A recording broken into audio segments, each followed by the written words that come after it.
Olá, alunos da primeira série do ensino médio de Física, Sistema Modular de Ensino. Vamos continuar nossas aulas para a prova de segunda avaliação e no texto que vocês receberam, nós vamos ver agora as leis do movimento, inércia e força, né? Então, as leis do movimento, inércia e força e o que é força resultante, né? Então, lendo o texto que fala o seguinte, que a força é um agente físico que provoca em um corpo o movimento, repouso, variação de movimento ou deformação. Então vamos imaginar o seguinte, uma bola, todo mundo aqui joga bola, todo homem, mulher, todo mundo sabe jogar bola, né? Então uma bola parada no meio do campo, ela só vai entrar em movimento se você for dar um chute nela. Quando você dá um chute na bola, você está aplicando com seus pés uma força. Então essa força vai provocar nessa bola o quê? Uma alteração do seu estado. Ela estava parada, ela vai entrar em movimento. Com isso, ela vai adquirir o quê? Uma velocidade.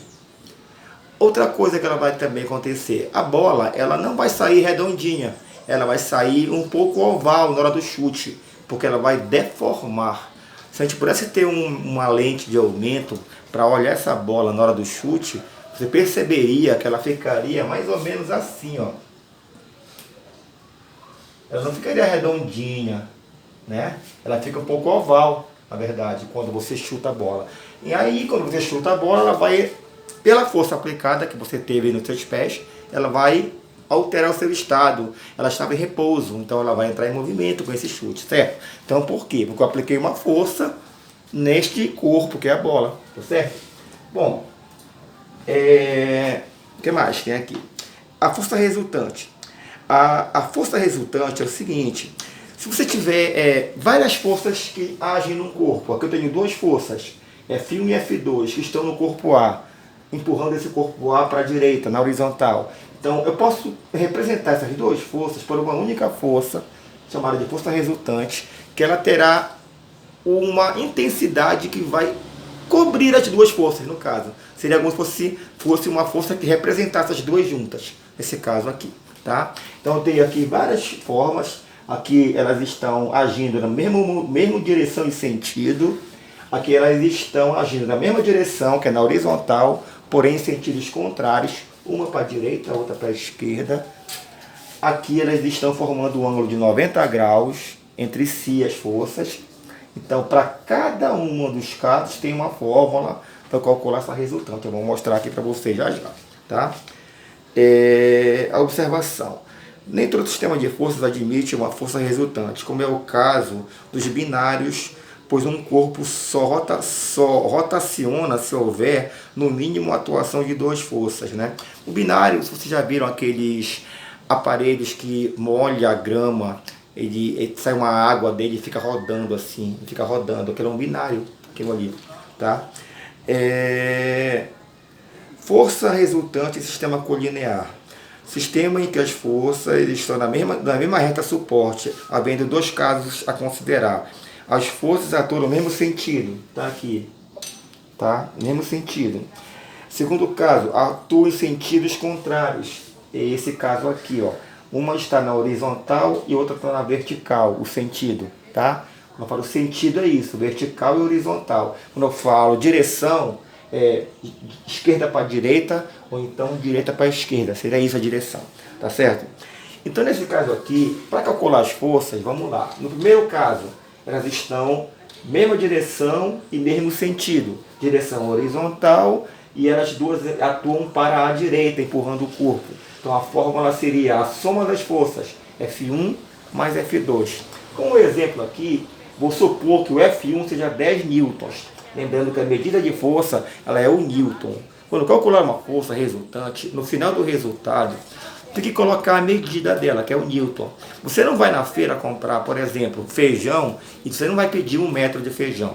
Você vai pedir o quê? 1 quilo de feijão. Por quê? Porque você está pedindo o peso, não é verdade? Você não vai pedir metro de feijão, porque feijão não se mede em metro, se mede em quilos.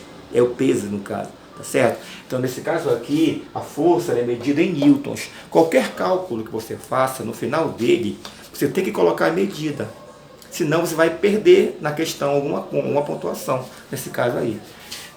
Então, se eu colocar F1 igual a 10 e F2 igual a 5, então pela fórmula da força resultante aqui, quando elas estão na mesma direção, no mesmo sentido, soma as duas. Fica 10 mais 5, que vai dar 15 newtons. Aqui eu teria a minha resultante, né? No segundo caso, quando elas estão em mesma direção, ou caso horizontal, mas em sentidos contrários, uma empurra para a direita, a outra empurra para a esquerda. Aí nesse caso agora, então, será o módulo da subtração das forças. O que é módulo? O módulo é o resultado sem o sinal. Tá certo? Outra coisa. Aqui nesse primeiro caso, as forças, a resultante, ela vai ser na direção em que as forças empurram. Como elas empurram para a direita, então a resultante vai para a direita. Aqui nesse caso, por que a resultante, coloquei de preto, ela vai para a direita? No caso aqui, na verdade, não seria nem direita, porque seria para o lado que está empurrando, o lado maior. Então aqui seria a resultante. Então aqui, ó, como essa força ela é maior do que essa, estou representando pelo tamanho da linha. Então quanto maior for a força, maior será, no caso, o valor da linha, no caso aqui, tá?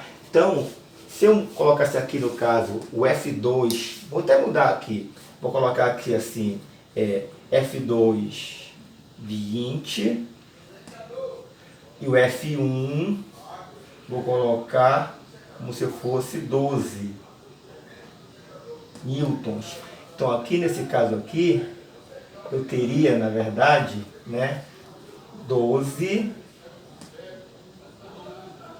menos 20.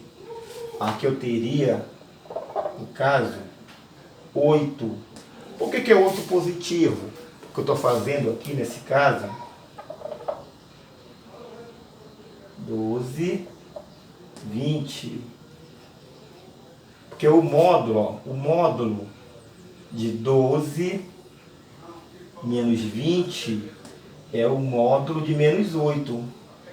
E o módulo, no caso aqui, ele é o número sem o sinal. Então fica 8 newtons, né? O módulo, tu tira o sinal do número, dá o resultado dele. Então, por que eu alterei aqui? Eu alterei porque a linha da força F2 ela era maior do que a linha da força F1 para efeito de desenho. Então, o que eu fiz? Então, eu mudei. Eu peguei e botei aqui o F2 igual a 20 para ficar maior do que o F1, que seria 12. Então, você vai fazer pela fórmula a subtração das duas. Fica 12 menos 20 em módulo. O módulo de 12 menos 20 é o módulo de menos 8. E o módulo de menos 8 é o resultado do sem sinal, no caso, né? Então tira o menos, fica só 8 newtons. E para que direção ela vai ser resultante? Ela vai ser para o lado para onde empurra a maior força. Como a maior força empurra para a esquerda, então a força resultante ela vai para a esquerda, nesse caso aqui, tá certo? Já no terceiro caso, quando elas formam um ângulo de 90 graus, as forças entre si, ó, 90 graus, aqui nesse caso aqui, ó, esse ângulo aqui, ele é ângulo reto, ele é 90 graus. Então, a fórmula vai ser a raiz quadrada de F1 ao quadrado mais F2 ao quadrado. Aí eu botei um exemplo aqui para vocês. Se o F1 for 6 newtons e o F2 8 newtons, calcule a resultante, no caso aqui é 90 graus, né? Aqui é 90 graus, no caso aqui. Então, vamos ver, no caso da fórmula, pela fórmula aqui, a força resultante vai ser raiz quadrada de F1 ao quadrado, que vai ser 6 ao quadrado, mais F2 ao quadrado, que vai ser 8 ao quadrado. Então fica raiz quadrada de 6 ao quadrado, 6 vezes 6, que é 36, mais 8 ao quadrado é 8 vezes 8, que é 64. Então nesse caso aqui, essa força resultante é a raiz quadrada, essa soma aqui que vai dar 100. E a raiz de 100, vocês sabem que ela é 10. Fica 10 newtons. Então a força resultante para esse caso aqui será de 10 newtons. E aqui eu mostrei a direção que ela vai ficar, ó. Tá vendo?